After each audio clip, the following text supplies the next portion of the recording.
Hi guys.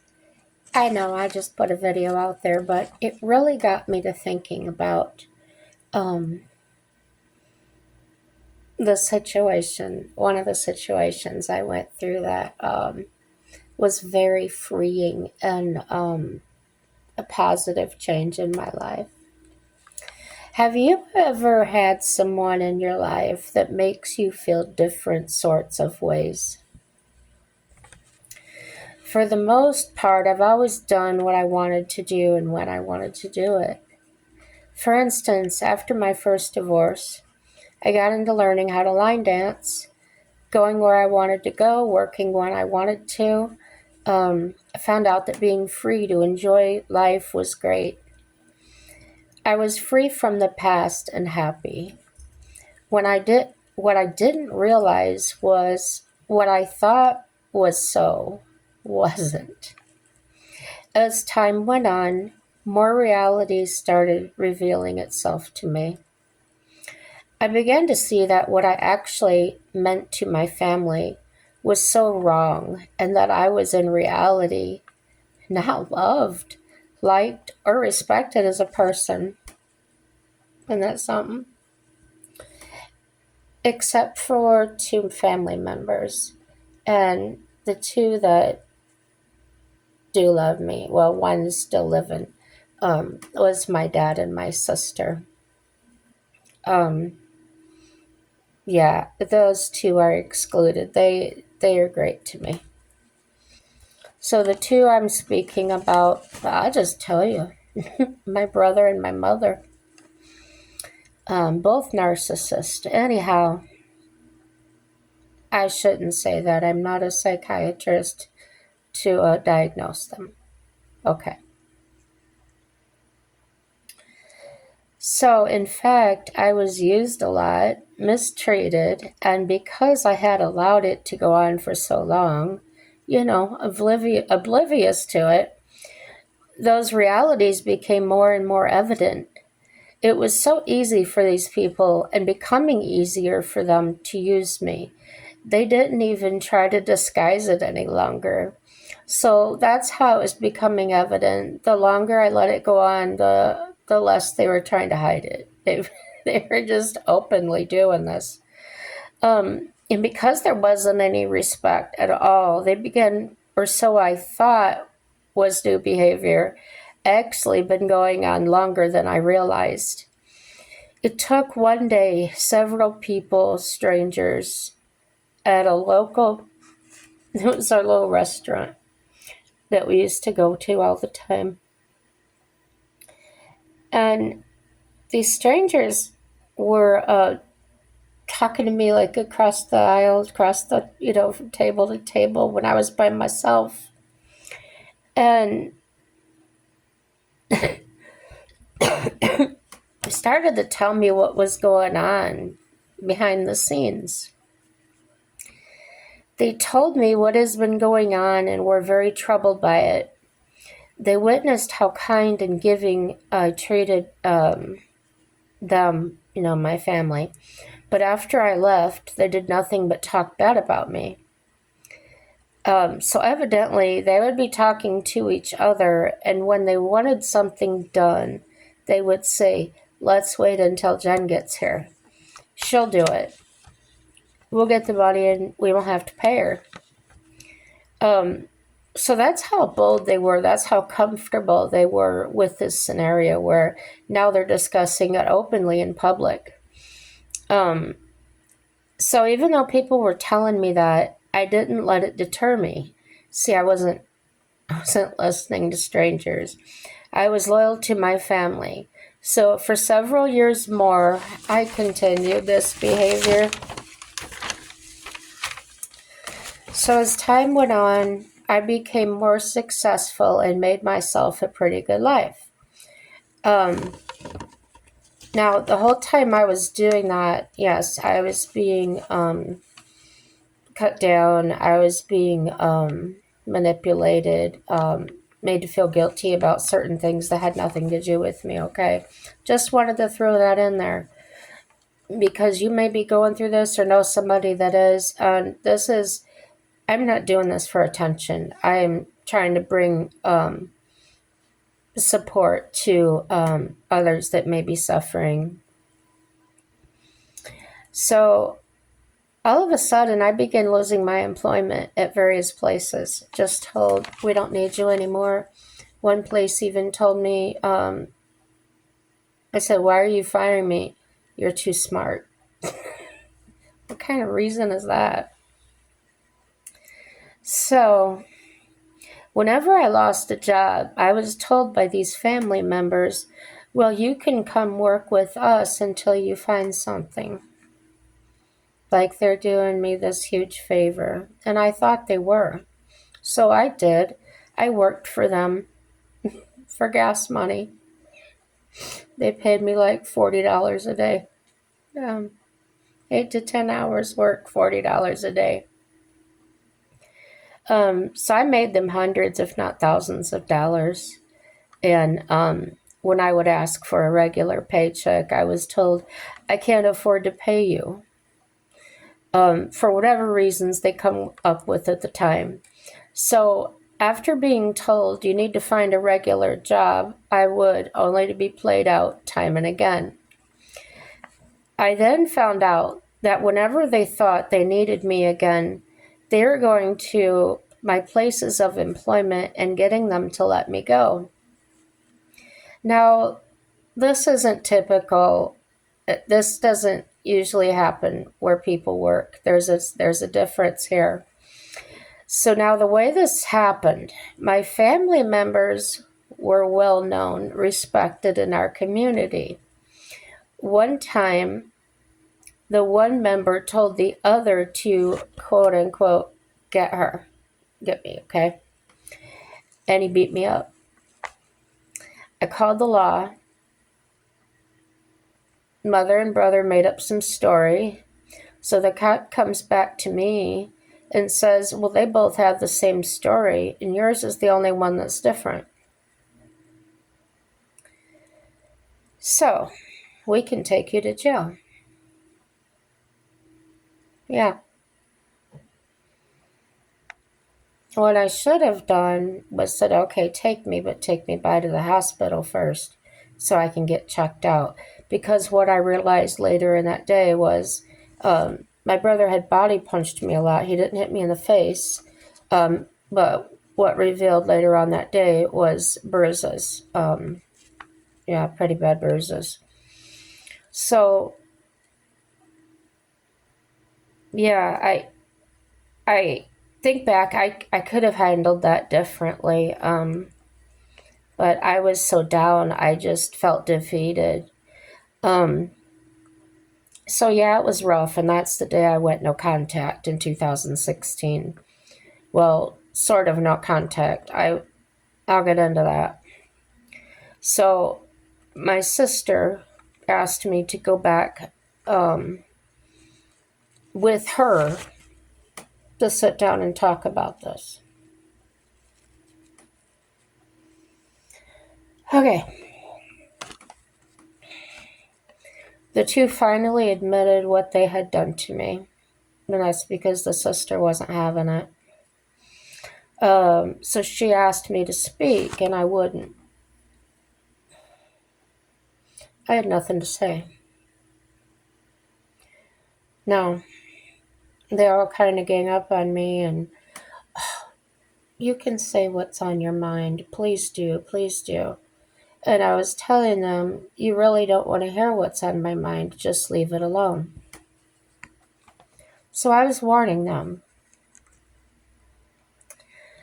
And I also knew that anything I would possibly say wouldn't be heard or acknowledged. It would just be formed into a weapon against me. So they all ganged up, insisting I say what's on my mind again. And I looked them in the eye and said, the next time you see me, I'll be looking at you in your casket at your funeral. Well, that did it. I never meant something I said more truer than that. So I left. and never made or accepted contact after that. So, as a narcissist does, make it all about them, right? I was getting word how these people were running all around town and talking horrible things about me, talking about the horrible thing I had said to her. How dare I? So after everything she'd done for me, how dare I do that? You know what? None of it even matters to me anymore. I said what I meant and meant what I said, and that wasn't taken lightly. It's not a joke. I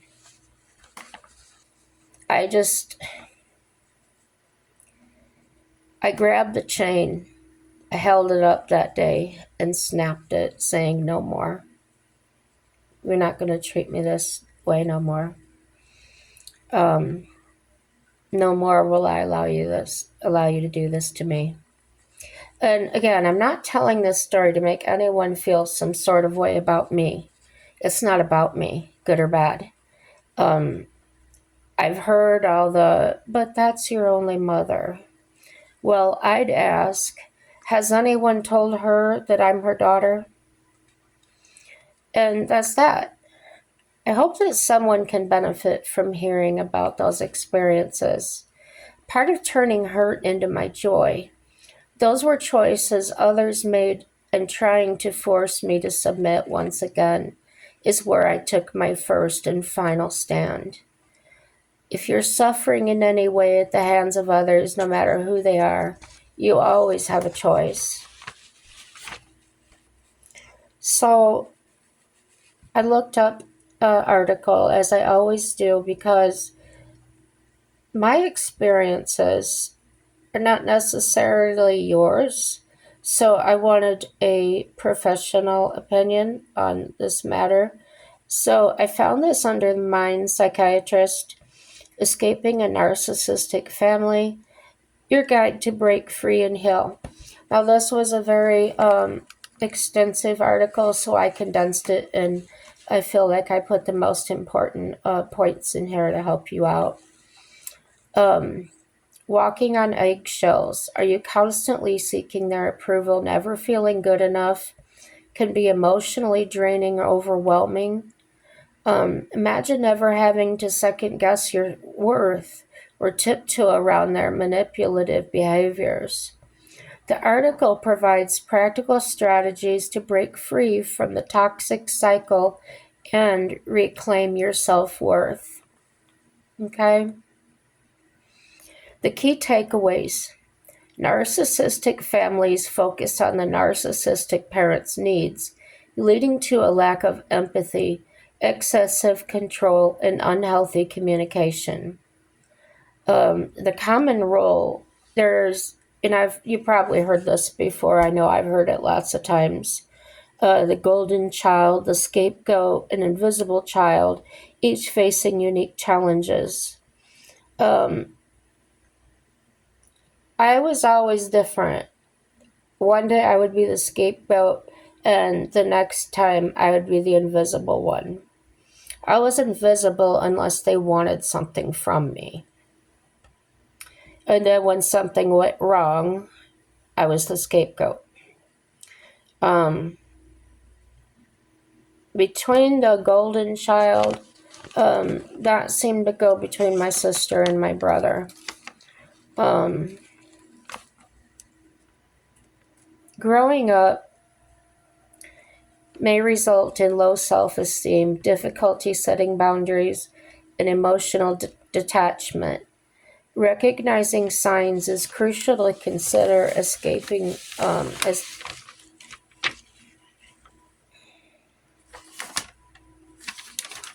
there I am. Toxic family environment. So planning the escape. You're going to assess your situation. You're going to gather support, and you're going to create a safety plan. You're going to set boundaries, get financial independence, and you're going to seek pro help and planning an exit. Okay. Mine was very sudden, but in my life, I think I've mentioned before, I always like to be prepared. And my support was somewhat in position. And I was dating my now husband, Mike, and the friend of mine that had not talked to my mother yet. So she said, "Yeah, come sleep on my floor." And so I did. So what happened after that, when my mother found out I was there, um, my mom offered to help her fix a roof. So that's how she got her in. And after that day, my friend started treating me different. And it was very obvious that my mother had said something to her, something happened. Um, and I was used to that. She did that quite often. So I was, what can you do? You either rely on your friend or you don't. So yeah, tried to destroy me from that perspective too. But I was strong enough not to give into that. I did find another place to go, and that was that. I also went no contact with a friend. That was easy to do. She didn't try and contact me either. So it mentions now rebuilding your life post escape involves self exploration, cultivating supportive relationships, practicing self compassion, setting personal boundaries, and pursuing therapy, investing in self care, creating a vision for the future, and celebrating your progress. Now, not everybody can afford to do all that. Like I said, this is just a guideline. These are things they suggest. So, in narcissistic families, the focus is on the narcissistic parent, which happened to me and my mother, rather than the children's. The parent craves admiration and uses emotional manipulation to control family members. And the key characteristics of that: 1, lack of empathy; 2, parental control; 3, unhealthy communication. So, if you recognize any of these behaviors, you know, there is no easy answer. The person you're dealing with may not even be narcissistic. They could have emotional needs that they need to take care of. So some things can look very similar. Yeah. The signs you need to escape, according to this article: 1 is constant criticism; 2, manipulative behavior; 3, lack of boundaries; 4, emotional exhaustion; 5, gaslighting; 6, feeling invisible; 7, isolation; 8, role expectations. So in my case, I was invisible until she needed something, and that was usually a big something. It was take care of my brother, take care of her business so she could go on vacation, do this, do that. It was whatever she needed to save herself, to keep herself from suffering. Right after I bought my house, I asked her if she wanted to come see it. She had never been to it. And here's what she said to me: "I have no need, want, or desire to come see you or your house." Okay? 2 weeks later, she decides she wants to come see it. And it's a big deal to her. And, she's just so nice to me. Butter wouldn't melt in her mouth. Then, here comes the then. before she leaves, she says, I need you to do something for me. And I says, what? She says, well, can you take my nephew, because she had custody of him. Can you take him for the weekends? I said, from now on? She says, yeah. So I did it for my nephew. But that's her emotional. She knew I cared about him. And just dumb stuff. So when you're seeking professional help, and I did seek help, but it was for other reasons, which ended up getting into this stuff too. Consider seeking guidance from a therapist specialized in family dynamics. A professional can offer insight, coping strategies, and support as you navigate the complexities of leaving a narcissistic family. Plan your exit strategy, plan logistics, choose a time when you can leave safely, and consider where you'll go. Having a plan can help minimize risks and ensure a smoother transition. Embrace self-exploration, own identity and interests. Discover what brings you joy and fulfillment. Pursue a hobby, further education, explore new career opportunities. Um, whatever's going to work for you.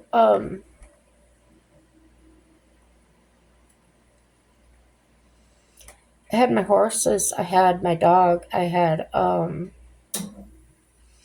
many things. I had my business that I had started, and that was also frowned on.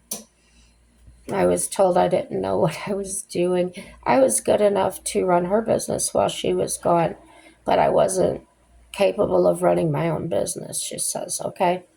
So that's a form of manipulation. Try to create that doubting, that lower self-esteem, whatever she could get in there to try to see her as all-knowing, or she's the only one that could do locksmithing, or whatever it was. I lived next door to a man one time. My first husband and I lived in a duplex townhouse, and the driveway was on the side of the building with the garage, and then where we lived on the far one, so we had to walk to the sidewalk. We had to walk past the first complex, or the first apartment, right? If that man was a truck driver, lived there with his wife and his kid. If he was home and we were walking down the sidewalk to our apartment, he would come out of the house threatening us. You can't walk past our apartment. Well, it was the only place to walk. The front was all grass and it went down to the street. So that was a form of trying to instill fear and just whatever he was trying to do, okay? I just started talking back to him, and eventually he just stopped coming out. So in that case, he was not accustomed to anybody fighting back or saying anything back to him. Lots of people in a lot of different walks of life, and I'm going to cut this video off now, guys. I hope I gave you some food for thought, and please, if you're in an abusive situation or anything like that, I know there's numbers you can call, and they're usually put up in a women's bathroom or a men's bathroom, where you can actually seek help without the other person knowing it. So keep that in mind. And even narcissistic abuse is abuse. It may not feel like it because maybe you're used to that, or maybe you grew up with that and then you got into a marriage or something with the same thing, so you're used to it. But then as you grow and we change, you might, now I'm getting tired of it, now I see there's something really wrong. So whatever your stage is, it's not too late to get away from that. And if you're not financially independent, where this person won't let you work and earn your own money or whatever, um, go to these places and find out what you can do. Um, I have not used them, but I have heard from people that they can be very useful. And like everything else, you have to want to change. You have to want that change. And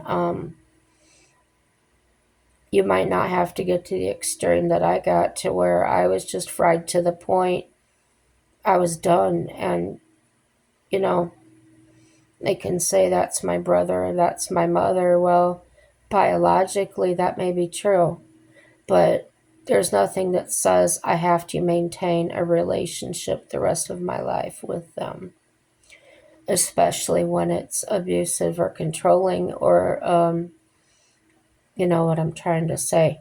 So subscribe, like, dislike. I talk about many different subjects. If there's one that you want to talk about, let's talk about it. I enjoy being here. Everything's good, and we're all in this together. I'm happy to be alive with you at the same time and experiencing all these great things. Yeah. Um, yeah, it's all good, guys. No matter how bad it seems, it's all going to work out to your good. And I mean it. Happy day to you.